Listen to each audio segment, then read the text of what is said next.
السلام علیکم ناظرین، میں ہوں آپ کا میزبان جہانزیب خلیل ایڈوکیٹ۔ ناظرین، ویسے تو میں صرف لاء کے حوالے سے ویڈیوز ریکارڈ کرتا ہوں، لیکن چونکہ 14 اگست ہماری آزادی کا دن قریب ہے تو میں نے سوچا کہ لوگوں سے کچھ آزادی کے حوالے سے بھی بات کر لی جائے۔ ناظرین، آزادی ایک اتنی بڑی نعمت ہے جس کا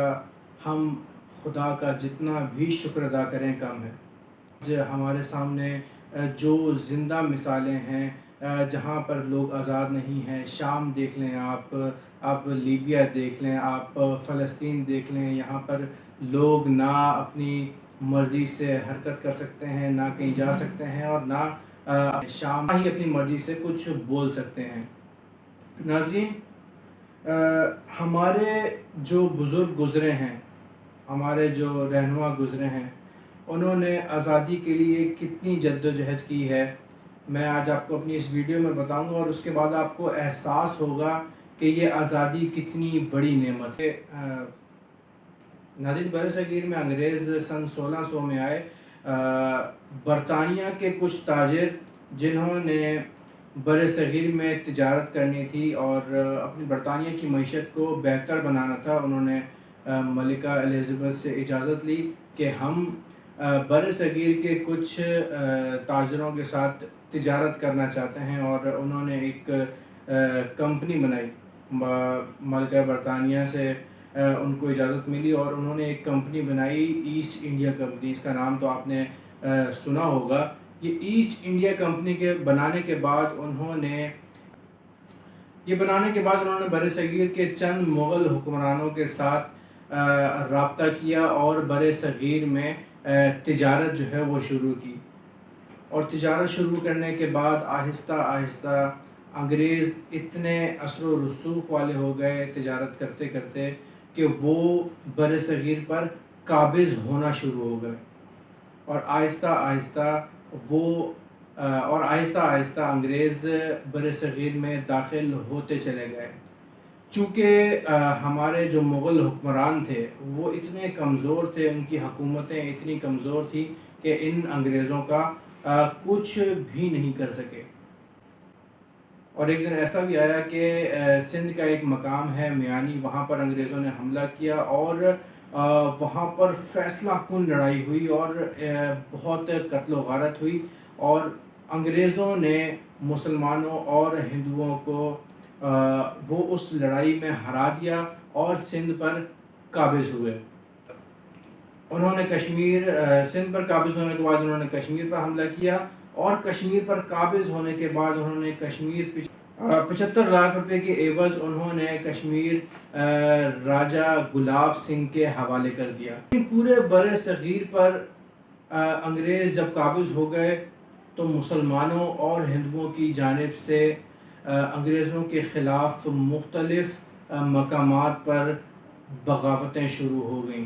اور ان بغاوتوں کا نتیجہ یہ ہوا کہ 1857 میں مسلمانوں اور ہندوؤں نے مل کر میرٹھ کے مقام پر انگریزوں پر حملہ کر دیا، اور ایک فیصلہ کن لڑائی ہوئی جس میں مسلمان اور ہندو جو کہ بری طریقے سے ہار گئے تھے۔ 1857 کی جنگ آزادی، جو کہ آپ کو میرا خیال ہے معلوم ہوگی، جس میں مسلمانوں کو شکست ہوئی تھی، تو اس لڑائی کے بعد، اس جنگ کے بعد ہوا ایسا کہ انگریزوں نے مسلمانوں پر ظلم کے پہاڑ توڑ دیے۔ چونکہ مسلمان انگریزوں کے خلاف بغاوت میں آگے تھے، تو انہوں نے ظلم کے مسلمانوں پر پہاڑ توڑ دیے، اور ایسا بھی ہوتا تھا کہ مسلمانوں کو جو ہے وہ چوراہوں پر لٹکا دیا جاتا تھا، چوراہوں پہ جو ہے ان کو پھانسیاں دی جانے لگی تھیں۔ 1857 کی جنگ آزادی کے بعد مسلمان معاشی طور پر، سماجی طور پر اور ثقافتی طور پر بہت زیادہ کمزور ہو گئے تھے، اور مسلمانوں کو اپنا مستقبل بہت زیادہ تاریک نظر آ رہا تھا، اور انہوں نے چونکہ انگریزوں سے اپنے سارے تعلقات ختم کر دیے تھے۔ اتنے میں سر سید احمد خان آئے، اور سر سید احمد خان نے مسلمانوں کو یہ سمجھایا کہ انہیں تعلیم حاصل کرنا ہوگی اور تعلیم کا حصول اس وقت ان کے مستقبل کے لیے کتنا ضروری ہے۔ ناظرین، انہوں نے مسلمانوں کو تعلیم حاصل کرنے کی طرف راغب کیا۔ ناظرین، سر سید احمد خان نے مسلمانوں کو راضی کیا کہ وہ تعلیم حاصل کریں۔ سر سید احمد خان وہ شخصیت ہیں جنہوں نے بہت سارے اداروں کی بنیاد رکھی، لیکن علی گڑھ کالج ایک ایسا ادارہ ہے جو بہت ساری سیاسی سرگرمیوں کا بھی ایک مرکز رہا، اور بعد میں اس علی گڑھ کالج کو جو ہے وہ یونیورسٹی کا درجہ بھی دیا گیا۔ ناظرین، چونکہ مسلمان اور ہندو مل کر انگریزوں کے خلاف بغاوت کر رہے تھے، تو ان کے درمیان پھوٹ ڈالنا بھی بہت ضروری تھی۔ اس وجہ سے ایک اردو اور ہندی زبان کا تنازع جو ہے وہ بیچ میں اٹھایا گیا، اور یہ بات کی گئی کہ بر صغیر کے تعلیمی اداروں میں ہندی کو تعلیمی زبان کے طور پر استعمال کیا جائے گا، جس کی وجہ سے مسلمان اور ہندو جو ہے وہ آمنے سامنے ہو گئے، اور یہ کہنے لگے کہ جو ہندو تھے وہ ہندی کو ترجیح دے رہے تھے، اور جو مسلمان تھے وہ اردو کو ترجیح دے رہے تھے، چونکہ اردو زبان کا کیونکہ ہندوستان میں پہلے اردو زبان کا استعمال زیادہ ہوتا تھا۔ تو اس مسئلے کو بنیاد بنا کر انگریزوں نے مسلمانوں کو اور ہندوؤں کو آمنے سامنے کیا، تاکہ یہ دونوں آپس میں لڑتے رہیں اور ان کی حکومت جو ہے، انگریزوں کی حکومت سکون کے ساتھ چلتی رہے۔ ناظرین، پہلے تو مسلمان سیاست سے دور رہے، انہوں نے کہا کہ ہم جو ہے آرام سے اب سیاست سے دور رہ کے اپنی زندگی گزاریں گے۔ ان کو اپنا مستقبل تاریک نظر آ رہا تھا، لیکن جیسے جیسے وقت گزرتا گیا، سر سید احمد خان نے بھی ان لوگوں کو سمجھایا کہ آپ تعلیم کے بغیر آپ کا مستقبل بہت تاریک ہے، تو اور اس کے بعد انہیں یہ اندازہ ہو گیا کہ سیاسی نمائندگی کے بغیر، بر صغیر میں سیاسی نمائندگی کے بغیر مسلمانوں کا کوئی بھی مستقبل نہیں ہے۔ سیاسی سرگرمیاں جو ہیں وہ شروع کی، اور اس کے بعد 1906 میں، ناظرین 1906 میں مسلمانوں کا ایک وفد لارڈ منٹو، جو اس وقت کے وائس رائے تھے، اس کے پاس گیا اور ان سے جا کر یہ ڈسکشن کی کہ ہم مسلمانوں کو اپنی الگ سیاسی نمائندگی چاہیے، اور انہوں نے لارڈ منٹو کے سامنے جداگانہ انتخابات اور اپنی سیاسی نمائندگی کا جو ہے وہ مسئلہ بیان کیا، اور لارڈ منٹو نے اس پہ ان کو بہت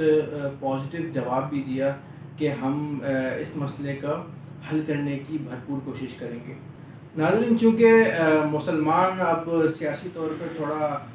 شعور بھی رکھنے لگے تھے، تو اب اور سیاسی سرگرمیاں بھی شروع ہو گئی تھیں، تو مسلمانوں نے 1906 میں آل انڈیا مسلم لیگ بنائی۔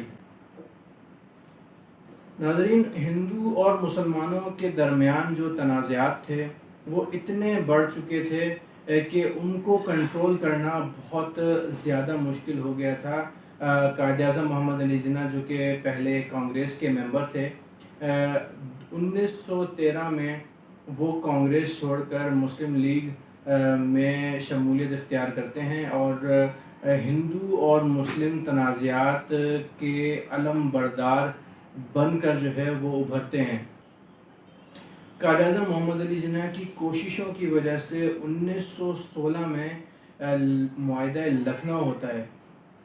جس میں کانگریس جداگانہ انتخابات پر راضی ہو جاتی ہے۔ ناظرین، اس دوران جو ہے وہ 1918 میں جنگ عظیم اول بھی چل رہی تھی، فرسٹ ورلڈ وار، اور اس جنگ عظیم میں ترکی کو شکست ہوئی، اور اس کے نتیجے میں ترکی سے خلافت عثمانیہ کا خاتمہ ہوا، جس کا نتیجہ یہ نکلا کہ بر صغیر کے مسلمان ترکی کی میں خلافت عثمانیہ کو بحال کرنے کے لیے ایک تحریک چلاتے ہیں بر صغیر میں، جس کا نام تحریک خلافت ہے، اور یہ تحریک اتنی طول پکڑ لیتی ہے کہ مسلمان متحرک نظر آتے ہیں، اور کو جو ہے اور کافی لمبے عرصے تک مسلمان اس تحریک کو لے کر چلتے ہیں، لیکن بعد میں کچھ سیاسی وجوہات کی بنا پر وہ اس تحریک سے کنارہ کشی اختیار کرتے ہیں۔ ناظرین، سن 1919 کی یہ بات ہے کہ مسلمان جب انگریزوں کے خلاف ڈٹ کر بغاوت کرنے لگے تو ایک امرتسر میں ایک جلسہ ہو رہا تھا، وہاں انگریز حکومت کی جانب سے مسلمانوں پر اوپن فائر کیے گئے اور تقریباً ایک اندازے کے مطابق 1200 سے زیادہ مسلمانوں کو گولیاں مار کر ہلاک کر دیا گیا تھا۔ ناظرین، 1920 سے 1922 تک بر صغیر میں تحریک عدم اعتماد چلی، جس میں مسلمان اور ہندو مل کر شامل ہوئے تھے، اور ان کا انگریز حکومت پر اعتماد چونکہ ختم ہو چکا تھا تو وہ یہ تحریک مل کر چلا رہے تھے۔ اس کے بعد قائد اعظم محمد علی جناح کی طرف سے 14 نکات بھی سامنے آئے، جس میں انہوں نے جداگانہ انتخابات اور مسلمانوں کی سیاسی نمائندگی کی ڈٹ کر حمایت کی اور ان کے حقوق کی بات کی۔ ناظرین، علامہ اقبال نے اپنے خطبہ الہ آباد میں مسلمانوں اور ہندوؤں کے اس مسئلے کا حل صرف ایک آزاد ریاست کو قرار دیا، اور انہوں نے کہا کہ جب تک مسلمانوں کی ایک آزاد ریاست نہیں ہوگی، مسلمانوں اور ہندوؤں کے یہ مسائل ختم نہیں ہو سکیں گے۔ اس کے بعد اگلے سال گول میز کانفرنس بھی ہوئی، جس میں مسلمانوں کی طرف سے ایک آزاد ریاست کا ذکر بار بار کیا گیا، لیکن کانگریس راضی بالکل نہیں ہوئی۔ 1933 میں ناظرین، چودھری رحمت علی نے ایک پمفلٹ شائع کیا جس کا نام ناؤ اور نیور تھا۔ اس پمفلٹ میں جس آزاد ریاست کی مسلمان باتیں کر رہے تھے، اس آزاد ریاست کا نام پاکستان تجویز کیا۔ ناظرین، 1937 میں برصغیر میں انتخابات ہوتے ہیں اور 1585 نشستوں میں سے 707 نشستیں کانگریس جیت جاتی ہے، جبکہ 106 سیٹیں آل انڈیا مسلم لیگ کے حصے میں آتی ہیں۔ انتخابات میں اتنی کم سیٹیں ملنے کے بعد لاہور کے منٹو پارک میں 1940 میں ایک مسلم لیگ کی جانب سے ایک جلسہ منعقد کیا جاتا ہے۔ ناظرین، اس جلسے میں مولوی فضل الحق کی جانب سے قرارداد پاکستان پیش کی جاتی ہے، دو قومی نظریے کو بھی تفصیل کے ساتھ بیان کیا جاتا ہے۔ ناظرین، 1945 میں ایک شملہ کانفرنس ہوتی ہے جس میں جواہر لال نہرو ہندوؤں کی نمائندگی کرتے ہیں اور ستار سنگھ سکھوں کی نمائندگی کرتے ہیں، جبکہ قائد اعظم محمد علی جناح مسلمانوں کی نمائندگی کر رہے ہوتے ہیں۔ ناظرین، نہرو اور ستار سنگھ تقسیم کے اس فارمولے پر راضی نہیں ہوتے، جبکہ قائد اعظم محمد علی جناح ایک آزاد ریاست کے حصول کے علاوہ کسی بھی چیز پر راضی نہیں ہوتے۔ لیکن بدقسمتی سے یہ کانفرنس بھی کسی کام نہیں آتی اور برے طریقے سے ناکام ہو جاتی ہے۔ لارڈ بابیل 1945 میں عام انتخابات کا اعلان کرتا ہے، جس انتخابات میں مسلمانوں کے لیے 30 نشستیں جو ہے وہ رکھی جاتی ہیں، اور خوش قسمتی یہ ہوتی ہے کہ مسلم لیگ وہ